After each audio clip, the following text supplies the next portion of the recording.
My name is Billy Kosturka, and I love filmmaking, making music, and well, this is a little different.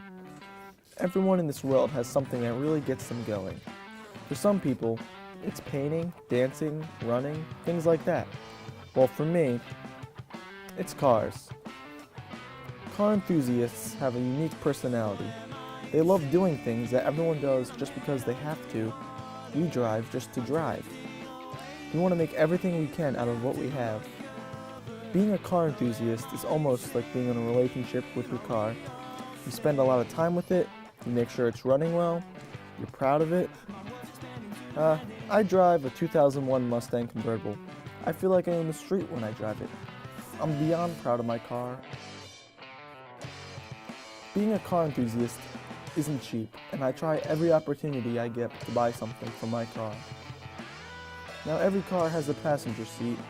Come take a seat and enjoy the ride.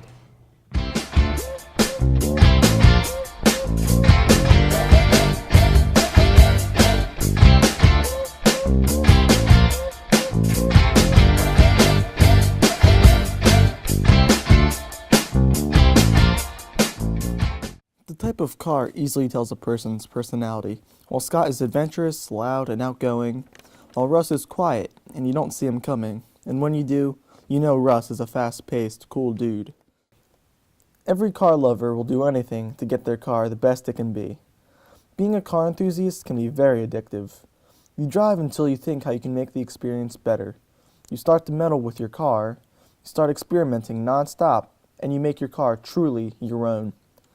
Now take a drive with me and see what it's like for other car enthusiasts. Alright, well, back in the day, when I didn't have a car, I knew I was going to have to get one soon. Knew that my parents probably weren't buying me one because whatever I wanted, I'd have to pay for it. And months before I got my license, I knew I wanted a Jeep. I kind of always did. So I think it was 3 months before I got my license, I went out and bought this one here. She's my baby that I hate sometimes. Now I've had it since December, and we're in March now, so a couple months. And over this couple months, I've realized that buying a '95 Wrangler may not have been the smartest decision, although it's been fun. For example, it took 3 tries to pass inspection, but as my sticker shows, it is passed and legal on the road.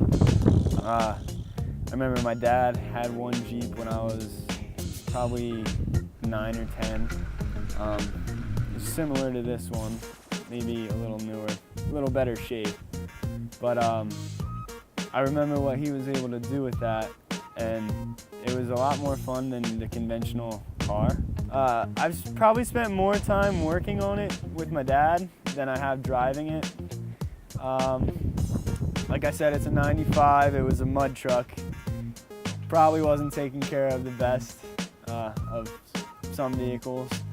So I take a quick little drive over to my good friend Alex's house to see what kind of modifications you should do to your car. Alright, so this here is a 2007 V6 Mustang with the convertible top. And this here is my buddy Mahatma, he's my co-pilot. It's always important to have a co-pilot, you know, on those long drives it's always nice to have someone and who can take over for you when you're tired of driving.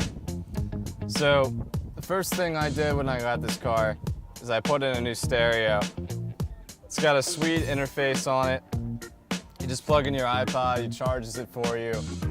You can listen to all your music that way. The other thing is I got some nice speakers to put in the doors. All right, we're gonna take a look under the hood now. All right, so this here is the cold air intake. It's advantageous because it's an open air filter, which means you get more air into the engine faster. You can drive faster, accelerate more, you get more power. The only problem with this particular one is that it's not a cold air intake. It's actually taking warm air from under the hood and using that. Whereas in some other models, you might get one that takes air right from outside the car, and thus it's a cold air intake, a true cold air intake. So, first thing with this kind of car is you gotta get a new stereo. This stereo that they put in these kind of cars are really not that great.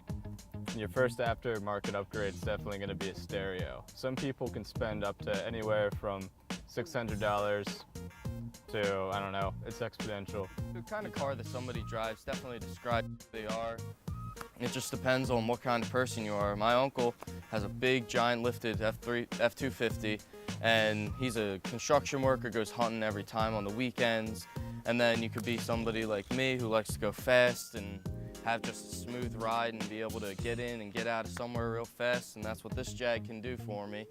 And there's people that live out in the cities and have their lowered cars and giant spoilers and just try to go fast, and just depends on what kind of guy you are. I mean, I'd preferably rather be driving a truck over this just because I like to be high and have power under me, but I mean, I also like going fast, so it doesn't really matter for what I'm driving, if it's this or a giant lifted truck. Because giant lifted truck, you can go off-roading, go hunting just like my uncle does.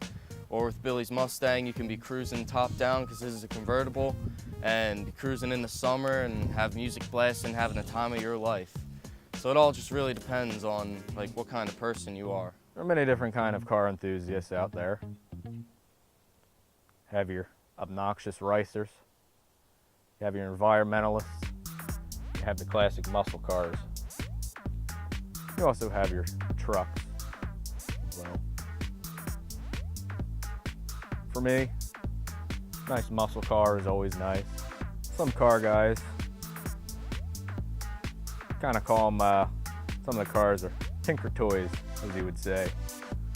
Also known as classic Honda Civic with a spoiler, obnoxious exhaust. Not a fan of them. One thing I do like is an old supercharged Ford Taurus, sleeper car, catch everyone off guard.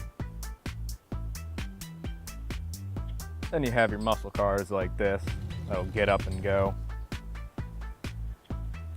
Some people like to take their cars to the track, really put them to the test, make some money.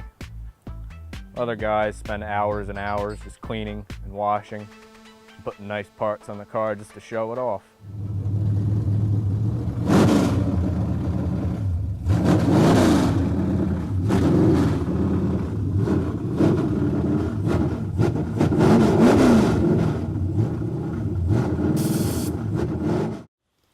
Going on a long cruise with friends is almost surreal.